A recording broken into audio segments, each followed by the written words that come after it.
Hello, আসসালামু আলাইকুম আপা। হ্যালো। এখন হ্যাঁ, বিল নিয়ে ওয়ালাইকুম। আর সমস্যা নাই, আমরা কভার করে ফেলছি। 24 লক্ষ থ্যাংক ইউ। গ্রাহক একদিনে। আজকে আমি 24 লক্ষ? জি তো এটা নিউজ করো। হ্যাঁ নিউজ ভালো করতেছি। করে। সকাল থেকে আমি একদম নিউজ আর সমস্ত সাংবাদিক নিয়ে ঢাকা শহরে ঘুরতেছি। আমার সাথে 18টা ক্যামেরা আছে। আমি প্রত্যেকটা বুথে বুথে গেছি, লোকজনের সাথে কথা বলছি। ক্যামেরাতে একবারও চেহারা দেখলাম না। আরে দেখাবেন কেমনে? কালকে জোর কইরা আমি বললাম যে এতগুলা ছবি তুললা, একটা তো দেখাইলা না। পরে 71 শুরু করছে আর 24 চ্যানেল 24 দেখাইলো। আজকে আমি সাথে নিয়ে করছি। সাথে আরেকটা কথা বলো না, কথা বলো না। আমি যা বলি শোনো। বলেন। আমি যা বলি শোনো। থোড়া সা হাদিয়া দে দো। ঠিক আছে, ওইটা আমি মাথায় রাখছি। আজকে ডাইকে আমি বলছি, আমি সব মাথায় রাখতেছি। হয়েছে কি, আমি বিএনপি জামাত জোট কথাটা যেটা বলছি, সন্ত্রাসীরা ওইটা কেটে দিয়ে আমার বাকিটুকু কথা বলতেছে, আপনারা চার্জ দেন, এতটুকু কেটে কেটে করে দিতে।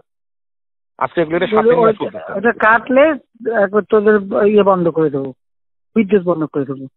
ওটা নিয়ে চিন্তা করতে হবে না আপা, মোটামুটি না, ওদের বলছে যে তোদের বিদ্যুৎ বন্ধ করে দেবো। হ্যাঁ আবার বলবা। ওইটা আজকে সকালে কথা হয়েছে আমার, এগুলি সব ডাকছিলাম। আমার আমি তো বিদ্যুৎ ভবনের খোলা রাখছি, আমি সকালে গিয়ে ওখানে তো সব লোকদের ডাকছিলাম। না, এখনো থামবে না। হ্যাঁ থামবে না। 2 মাসের মাথায় আমি জানি।